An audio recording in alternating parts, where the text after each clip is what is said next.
Hello, you are listening to the Natural Healing Show for UK Health Radio, your global feel-good radio. I'm your host, Catherine Carrigan, medical intuitive healer and Amazon #1 best-selling author. You can find out more about me and my books and my work at catherinecarrigan.com and unlimitedenergynow.com.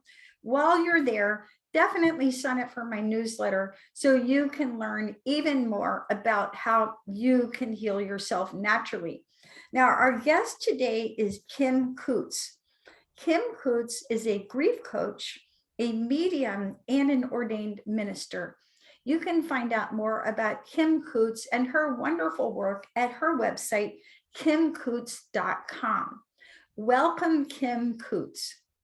Thank you so much for having me. I'm so excited to be here. So Kim Coots, we're going to be talking tonight and today for our audience about how to cope with grief.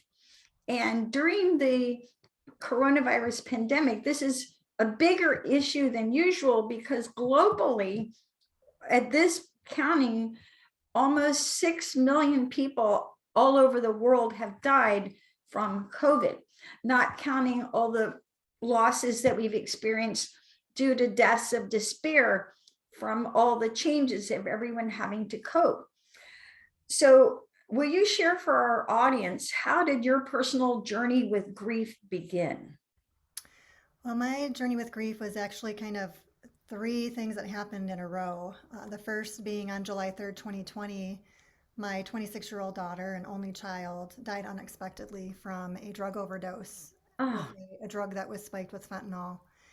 And although it wasn't directly COVID related, I do attribute part of it to that because I didn't know this, but she was in treatment for addiction. And the facility she was working with shut down for COVID. They gave her a 30-day supply of medication all at once, and they discontinued counseling. oh my goodness. So I learned about all this after her death. It's really indescribable to say what the grief feels like in losing a child and your only child. 3 weeks later, my mother died unexpectedly. She had a back surgery and got an infection from the surgery and died unexpectedly just 3 weeks later. And then with coping with the loss of two of the most important people in my life, where I'd lived for most of my life and had so many memories of them there, and it was just too hard for me to stay there. So we decided to sell our home and move from Michigan to Arizona to be near my husband's family. So I felt like I lost my home that I loved too. Oh, wow. my heart breaks just listening. I'm so sorry. Thank you. That's a lot to go through. Now, I believe it was Elizabeth Kubler Ross who talked about the 5 stages of grief: denial, anger, bargaining, depression, and acceptance. When we recognize that we are in a stage of grief, when we realize that we're in a grieving process, how can we recognize which stage we are in when we're going through this grieving process? Well, the thing with grief is, as you mentioned, it's more than just one emotion. I think some people think grief is an emotion in itself, but it's really a ball of emotions. And it comes in unexpected waves. So in 1 minute you can be, feeling sorrow or depression, and in another moment anger. It shifts and it's unpredictable. And what I have found helpful on my journey is really tuning into what I'm feeling, and journaling has been a great way for me to just journal it out and get it out and tune into myself, because trying to go through the normal motions in life is very difficult when you're grieving. And sometimes it's just hard to make sense of anything. So taking some focused time to meditate, journal on how I'm feeling in the moment is helpful, because you do want to express those feelings and not hold them inside, because they do end up coming up in other ways if you don't. So you mentioned that you lost your daughter to a drug overdose in 2020. So that's 2 years ago. Mm-hmm. And then your mother 3 months later. 3 weeks later. 3 weeks later. And then you're home. how long does it typically take for a person to get through grief? Like, what can you expect? Well, it's different for everyone. And I think it also depends on the relationship with that person, and the circumstances around it. But there really isn't a timetable. So I think this is one of the challenging things for people who are grieving is people will tell them it's time for you to move on or you should be over it by now. And I know for me, I'm never going to get over losing my daughter. It's not something that's ever going to heal. There's nothing that's going to fill that void that she is has in my life, has had been in my life physically. But I'm learning to transform that grief and still find and live a life of purpose, even though I'm grieving. So I don't necessarily see it as something that I'm waiting to get rid of or waiting to go away, but just learning how to carry it and live with it while I'm still fulfilling my purpose here. Now let's talk about the world at large. So as I mentioned, as of this recording, nearly 6 million people have died worldwide in the COVID due to coronavirus. And, that's official estimates, who knows what the real statistic Right. is. And again, once again, like your daughter, not counting all the deaths of despair as side effects of the changes that we've gone through. So you are a grief coach. What stage of grief do you think we are in culturally as we go through this collective process of the coronavirus pandemic? Well, I think, collectively there's different fluctuations across the globe depending on what's going on in each of our environments. I think we can say over the past couple of years we've seen a lot of anger and anger show up in ways that we hadn't seen before. Um, I think all of them, to be honest with you, we constantly are going through all of them depending on our area and what's happening at the time. And in some areas we'll see things are calming down where others it's spiking and so forth. So I think it really just depends on our region and the circumstances that we're under in it. Yeah, I know for myself, I'm not usually depressed, but when COVID first hit in 2020, I definitely felt depressed for months. It was very alarming. It's like, is this how we're going to live the rest of our lives? Are we going to be in lockdown forever? How's this going to affect my health, my loved ones' health, everything, right? Our society. So what you're saying is that collectively, that when we pay attention, we're going to be going through all 5 stages: denial, anger, bargaining, depression, and acceptance. Yeah, and it just, in each of our own experiences with it and where we're at, we all have, as we see in the news and the media, we all have different viewpoints on things and we're in different places with things and, live in different places, have different um, things available to help us versus other places that don't. So all of those things taken into consideration, I think we're seeing that all of those stages across the globe.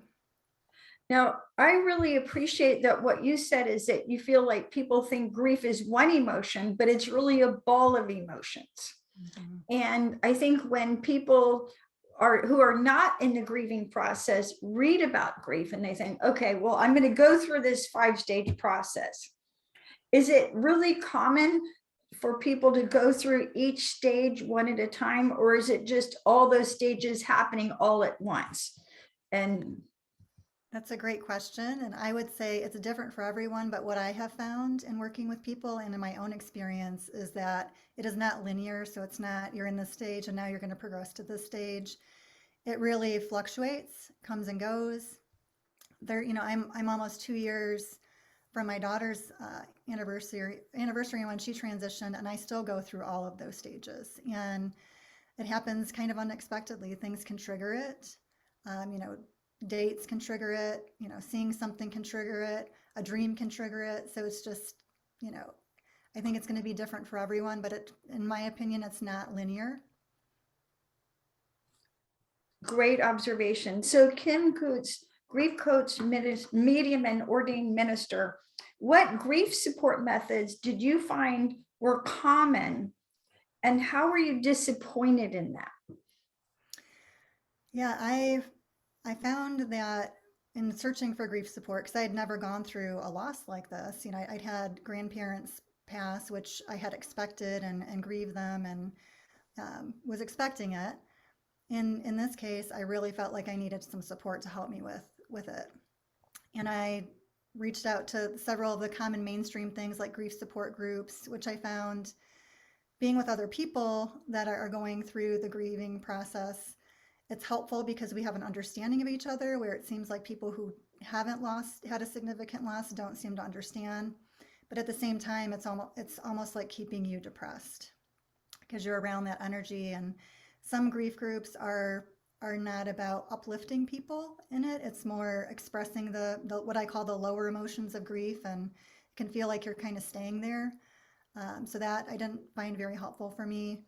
My doctor was pushing antidepressants on me, trying to mask my depression. And as a grief coach, I know, it's something that, it's all of these things have to be expressed. So, in keeping it hidden through medication, eventually I'm going to have to deal with it. And I didn't want to not feel anything in taking medication. So I chose not to go that route. And then a lot of the other programs I found out there are religious in nature, and I love, theology, and I'm a very spiritual woman, but I also didn't want to feel like I was forced to conform to beliefs that didn't resonate with me at the same time.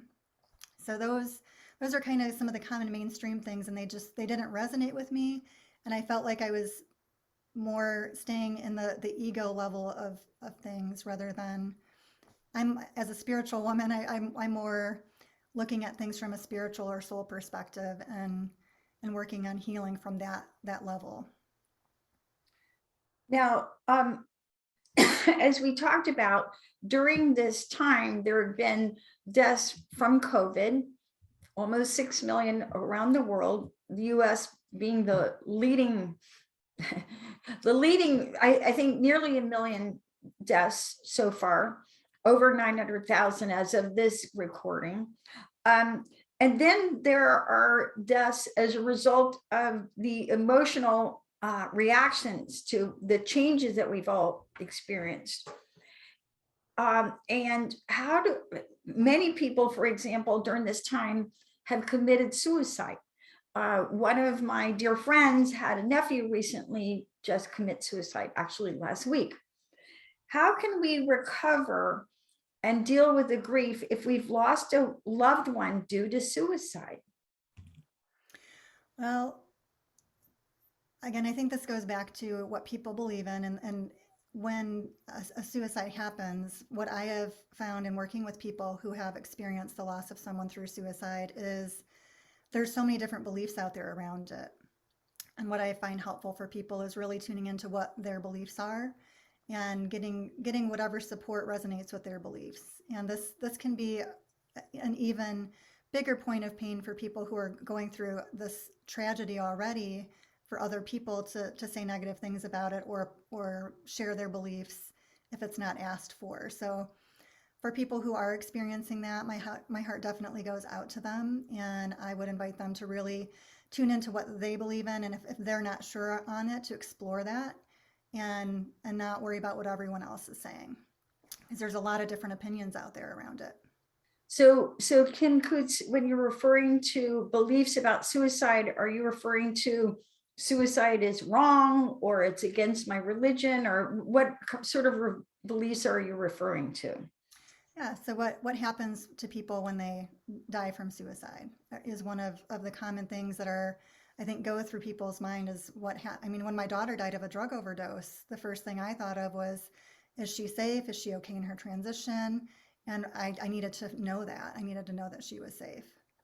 So that was a part of my journey. And I think it's very similar with suicide, is, not listening to people, what other people are saying, and really exploring what you need to for yourself in that, whether you need to consult with a medium, whether it's exploring your beliefs about life and death. But I can tell you, as a medium myself, I have connected with people who have committed suicide. And some people out there will say things like they automatically reincarnate, or they have to go through this process.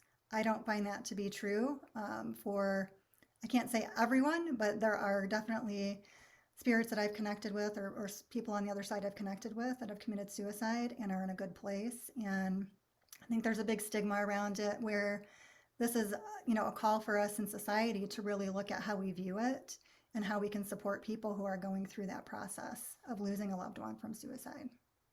Very helpful observation. And which brings me to the follow-up question of your situation. How can we support people who've lost loved ones due to drug overdose? Because there's a lot of negative judgments about addiction and drugs.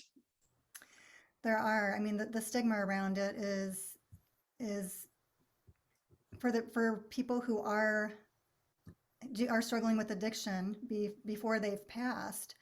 Like my daughter kept it hidden. She didn't even want to share it with me that she was struggling with it because of the stigma around it. And I think the more we can, I don't know if people realize what a big epidemic the opioid crisis is. I know we've heard it in headlines, but it is severe and it's gotten so much worse with fentanyl. This is another thing with COVID is traditional heroin has been hard to get into the country, so that the manufacture of synthetic fentanyl has been a way for the drug trade to keep drugs in the system, and it's a lot more lethal for people. So just being educated on it, letting go of the stigma. What I have found when people say something like, people who use drugs, if they die, they kind of asked for it because they knew this could happen.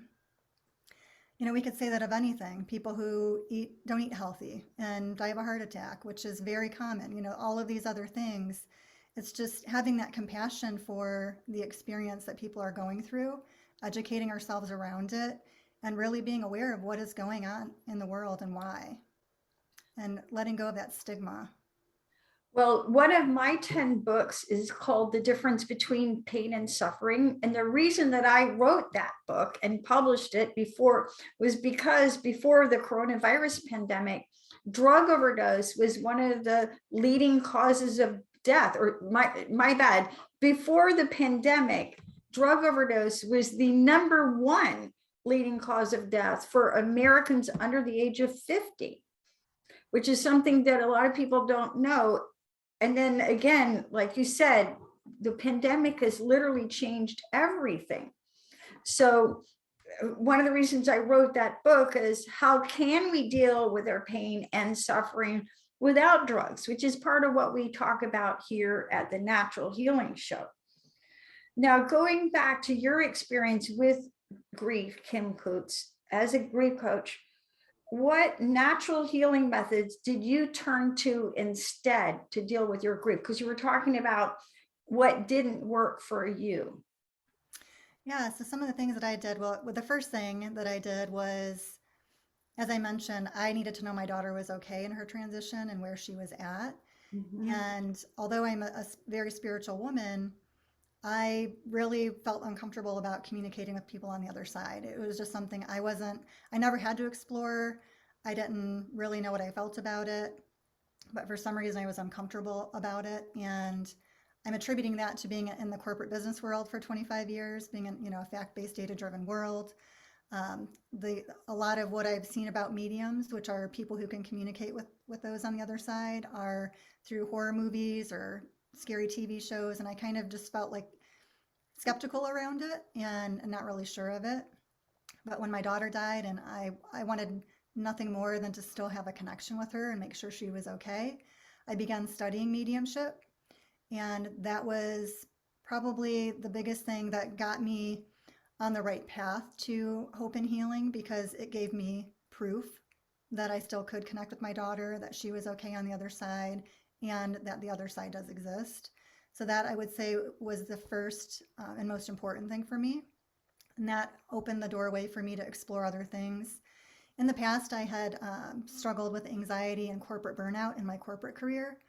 And I turned to shamanic healing to help me with that, and really connecting more with my soul and the spiritual aspect of myself, kind of disconnecting more from the day-to-day ego that I had done really well building up in my corporate career. and really taking time to get to know myself from a spiritual perspective. So I returned to those spiritual practices that I had used to recover from that. I had kept those things more hidden in my life because being a corporate executive, I was fearful of what other people would think of me or not take me seriously. But in seeing how helpful it was for me on my journey with grief, I openly share it now.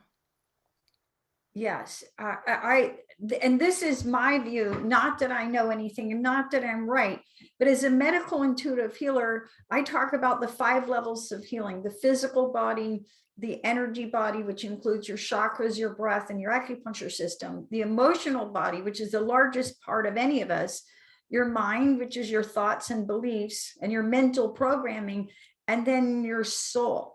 I have a whole book, Reading the Soul, that talks about that. But it's my view, again, not that I'm right, not that I know anything, that you are a soul having a human experience. And the soul controls your mind controls your emotions control your energy, and your energy body controls your physical. So the more that we can nurture ourselves on the soul level and connect with ourselves as a soul, again, the stronger we are and the healthier we are, literally on every level.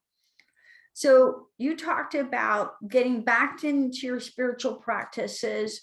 What sort of spiritual practices helped you the most in dealing with your grief? Well, in shamanic healing, there's something called shamanic journeying, which is a shift in your consciousness and working with compassionate helping spirits to get guidance and restoring your energy. Grief takes an extraordinary amount of your energy. I found, I'm a very productive person. I found that for the first year, I was probably operating at 25 to 30% of my normal capacity just because I didn't have the energy to do it. Grief was so taxing. So using some of the spiritual healing techniques through shamanism, which is the oldest healing modality known to man, it's over 60,000 years old. It's been practiced by the medicine men and women from around the world for over 60,000 years. And using some of those techniques to help me with restoring my energy was very important and still continues to be. And I've also done things like energy work, massages, chiropractic, just things like that in general to help with taking care of all of the different levels of our health, as you had mentioned.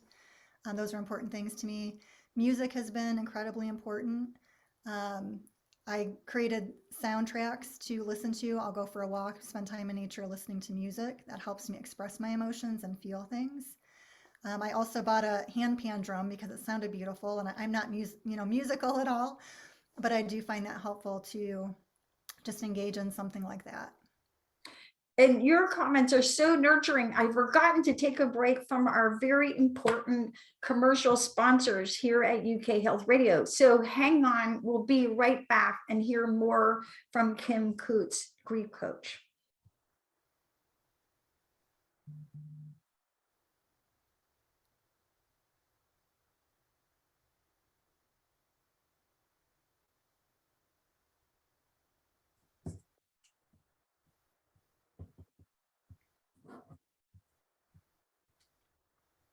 So Kim Coots, grief coach, medium, and ordained minister.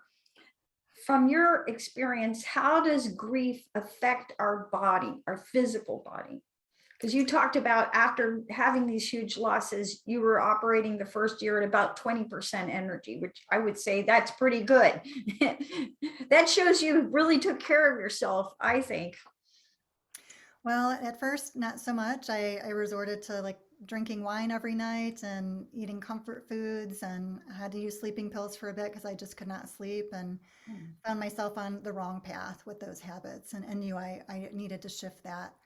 So, from a physical level, coping mechanisms that are not so healthy definitely play an impact on the body, and I found that for myself. But I also found in any trauma or stress, whether it's grief or otherwise, sometimes it's a last to show up in the body. So we can do a lot of work mentally, emotionally, spiritually, and feel like we are starting to heal and transform things, and then all of a sudden it shows up in our physical body because I find it shows up there last oftentimes. And that is something I'm currently dealing with, is some of the health issues that come from that. And just really it's really forced me to look at my whole lifestyle and habits, how I'm eating, how I'm moving and exercising, how I'm just treating myself and taking care of myself. So it can be very debilitating on all levels, and the physical body is a part of that for Yeah, sure. So that's we so. I really appreciate your sharing that your physical symptoms showed up last, because as a medical intuitive healer, I talk about dis-ease begins in your energy field. So dis-ease literally begins in either your soul level, your spiritual body, your mental body, your emotional, your energetic body, and then it hits the physical body. And when we heal, by the time you experience physical symptoms, the illness or dis-ease or imbalance, if you will, has been in these other levels for some time. And in order to heal, my experience, 28 years in natural healing, is that you've got to push dis-ease or imbalances in the physical, again, out through the energy body, out through emotional, the mental, and the soul level. So it's my experience in 28 years in natural healing that when we work on all 5 levels at one time, you acknowledge I am a soul having a human experience. I have thoughts and beliefs that maybe have contributed to my pain and suffering. I'm dealing with my emotions, because emotions can shut down literally any physical process. And working even at the energetic level, Reiki, craniosacral therapy, acupuncture, all those are very helpful. And then of course, at the physical level, movement, healthy eating. And I have a story that pretty much illustrates how grief affects you. I remember years and years ago, I was on vacation. So I was feeling really good. And I remember being on the way to a yoga studio. I've now taught yoga for 27 years. So I'm on vacation, feeling great, going to a yoga class. And I got a phone call driving to the yoga class that my professor from Brown University, who was like the father I always wanted and never had, we were so close. I remember getting the phone call that he had just died. And I went from just being alive and full of energy and getting to the yoga class, and I literally could not move. I remember all I could do was just lie on the mat.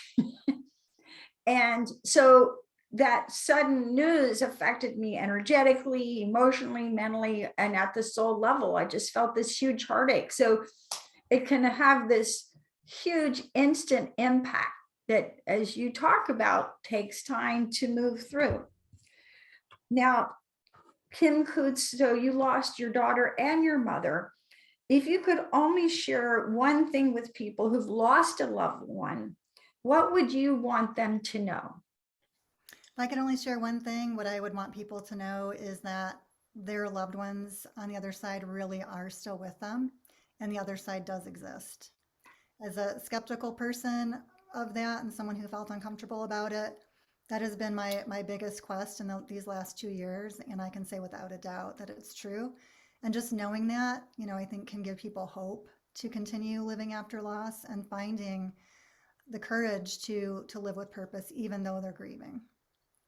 That's a beautiful message. I have to tell the story about when my grandmother died. And that alone is a very unusual story, because I grew up in Savannah, Georgia. And I remember years ago going down to Savannah. My parents were divorced. So when your parents are divorced, you got to go see mom and then you go to see dad. So I went to see my father. And it was one of these quick visits where I didn't have time to see everybody. At the time, my grandparents were in a nursing home.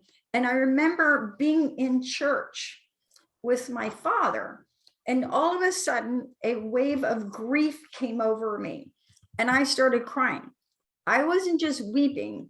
I was crying so much, the floor was wet. It was an old church, wooden floor, and I was flooding with tears.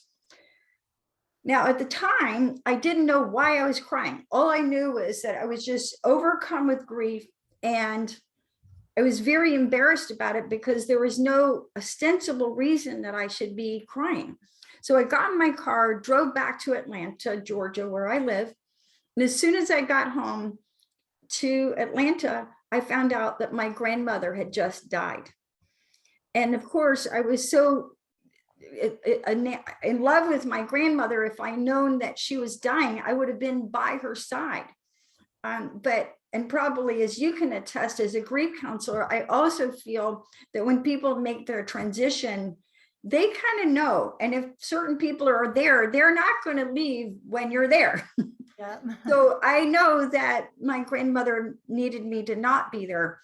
But at any rate, after finding out about my grandmother dying, I remember sitting down with a journal and I was just journaling. And all of a sudden, I heard her voice and she started talking to me. And I'll never forget. She said, "I love you more than life itself." Oh, that's beautiful. And I said, I remember writing to her and saying, "Please don't go away." And she said, "I won't. I'll be in your writing." And then the funny thing is, and this is interesting as well, because the next day, at the time, I was a playwright. I am a playwright. I've written 12 plays in addition to the 10 books that I've written. And at that time, none of my plays had been produced in New York, but literally the next day, I got a phone call, and there was a theater in New York that had, been going through the play submissions, and they were basically cleaning out their office, and they saw one of my plays, they started reading it, and they were laughing hysterically. So they called me up and they said, "We want to produce your play. It's so funny." And I remember turning to a friend of mine at the time. I said, "My grandmother works really fast." Yeah. They definitely do help us from the other side. Yeah, so I agree with you that when we experience the loss of a loved one, that we do need to know that their souls are eternal and that they live forever. And on that note, we need to take another break and listen to one of our sponsors.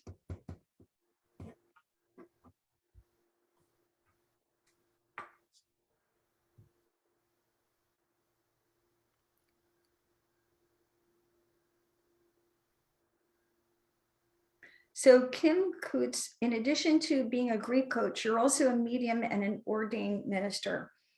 How do you know that the other side exists? Well, I could talk to you about that the entire interview and share with you the proof that I've received from it. As I mentioned earlier, it's something that I needed to know for sure and prove to myself. Um, I'll share a couple of things around it. And if I keep going too long on it, let me know, because I'm passionate about this topic, especially as a previous skeptic myself. But I would say the initial proof that I got that kind of continued this journey for me was in 2004.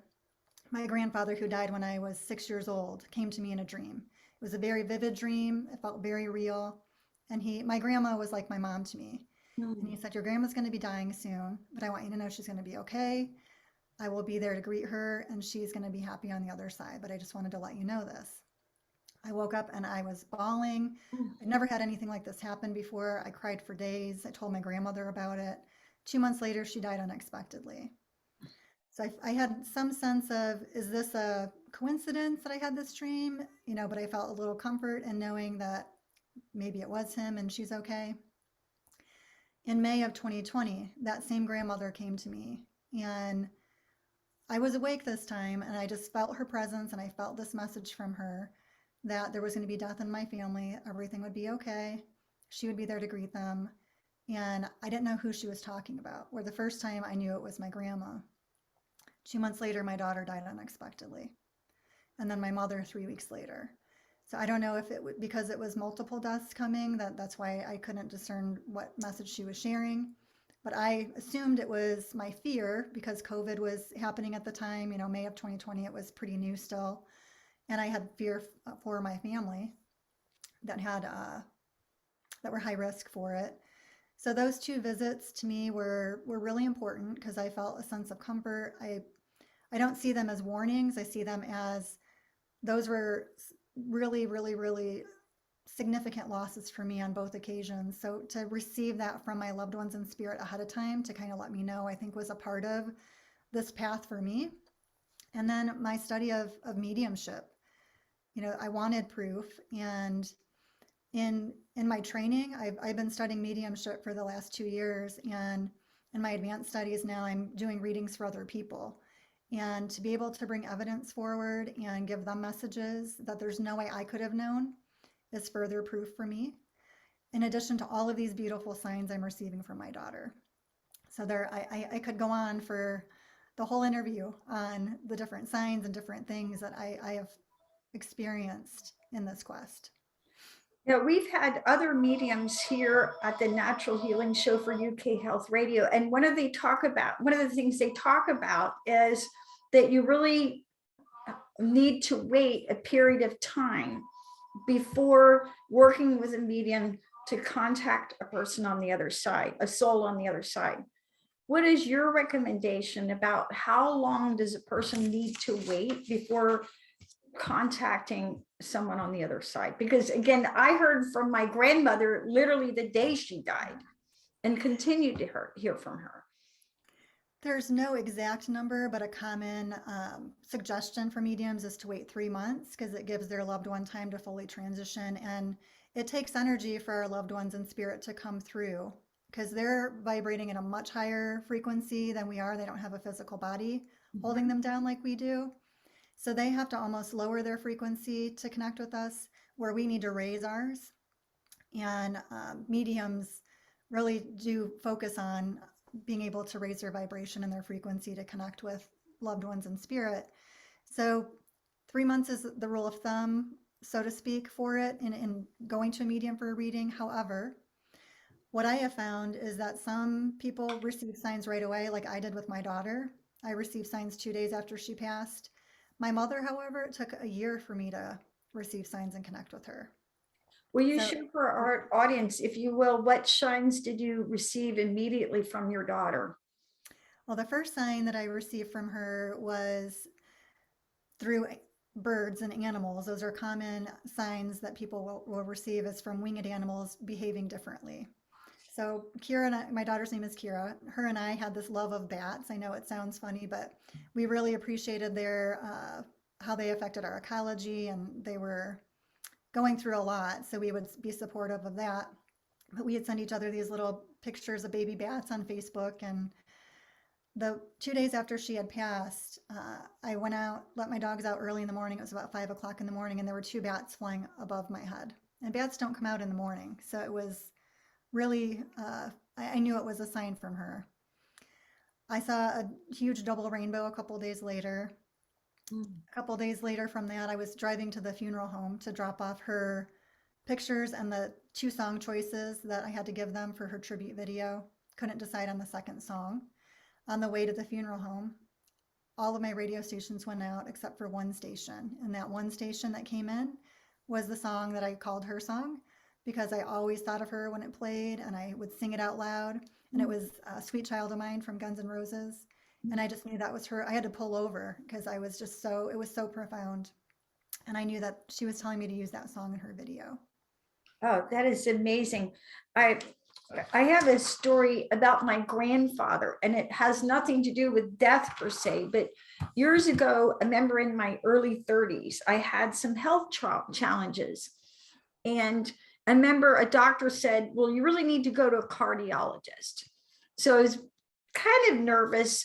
I walk in, I'm young, normal weight. I go to the cardiologist. The doctor walks in and he goes, why are you here? Because I was not like the typical, cardiology patient. At any rate, here's the point about mediumship and connecting to the other side. I remember, when you go to the doctor, they make you wait, right?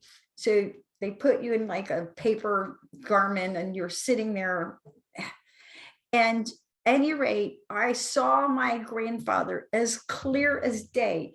And part of the way I recognized him was he, in my inner vision, he was wearing a shirt that I had given him as a present.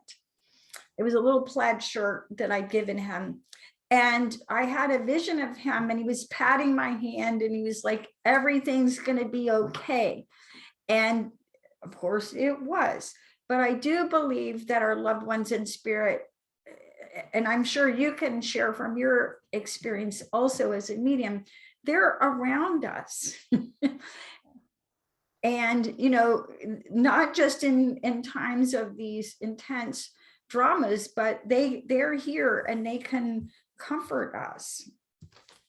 They can. And, I know some people will say to me, I haven't received a sign yet, or I haven't received a sign in a long time, and they worry about it. But there's different things that go into play with it.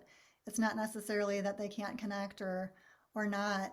It's, our loved ones on the other side are busy with their spiritual life. They're not, some of our common phrases are rest in peace, where they're not sleeping on the other side. They're having an active life in what they're doing.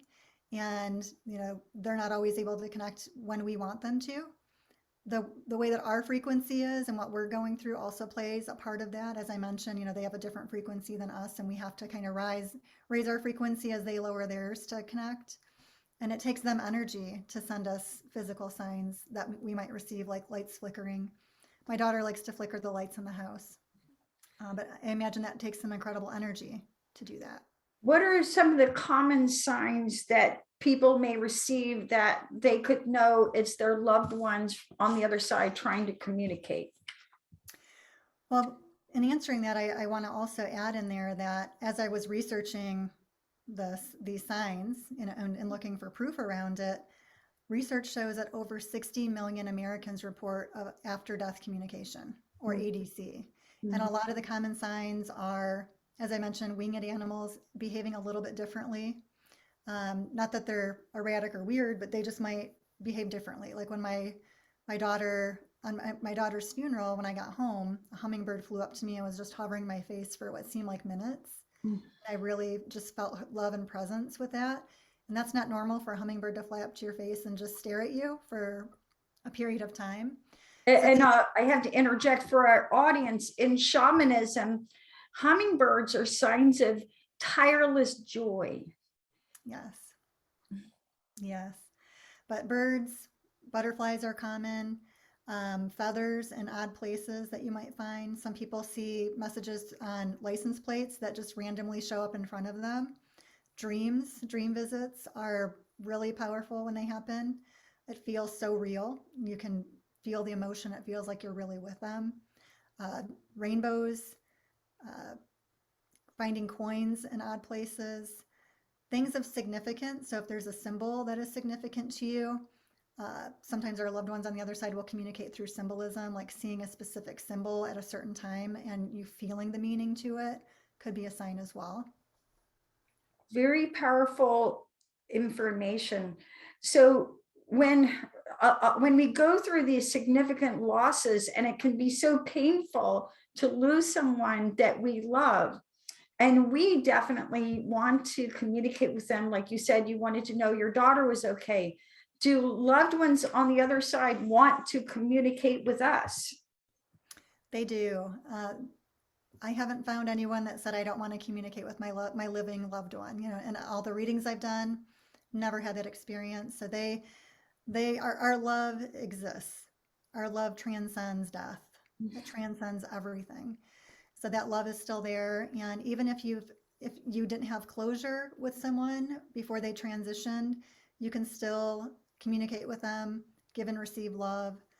Say, whether it's a grievance that you were holding against each other or whatever the case, you can find that resolution still. It's not too late. So Kim Coots, a grief coach, medium, and ordained minister. Final question for our audience. What are some of the common reasons loved ones on the other side want to communicate with us? Well, the same reasons we want to communicate with them. They love us. They want to help us and stay connected to us. It's really a two-way, the feeling is mutual, two ways. They want to they want to still help us and be connected with us. And if there are things that haven't been resolved and getting that resolution, they also want, in working with mediums or through people that help with bringing those messages forward, they want their loved ones to know that they are okay. That is very common for someone to experience the death of a loved one and worry, is my loved one okay? Where are they at? Did they make it to the light? Or, all of those questions that we might encounter in that loss, and just knowing that, having that proof and knowing that. Beautiful message. So any final thoughts for our audience? Final thoughts, as I mentioned before, just knowing that our loved ones really are still with us. The other side does exist. And if you're experiencing the loss of a loved one, and knowing that they are still with you, and they all encourage us to continue living our purpose here. As hard as it is without them being here physically, that love is still there. We can still connect with them it's in a different way, but we have a purpose here, and just encouraging everyone to follow what feels right for them and resonates with them, to get support, and to, if they are feeling called to want to connect with their loved ones, to know that anyone can do it. Beautiful message. You've been listening to the Natural Healing Show for UK Health Radio, your global feel-good radio. I'm your host, Catherine Carrigan, medical intuitive healer, Amazon #1 bestselling author. You can find out more about me and my work at catherinecarrigan.com and unlimitedenergynow.com. While you're there, definitely sign up for my newsletter so you can learn everything you need to know about natural healing. Our guest today has been the wonderful Kim Coots, grief coach, medium, and ordained minister. You can find out more about Kim Coots and her wonderful work at her website, kimcoots.com. And remember, love is eternal. Love is the most powerful natural healing remedy of all. And if you're suffering grief at this moment, we are sending you love and light, and hope that you find peace within your heart very soon. Thanks so much for listening, and we'll see you next time.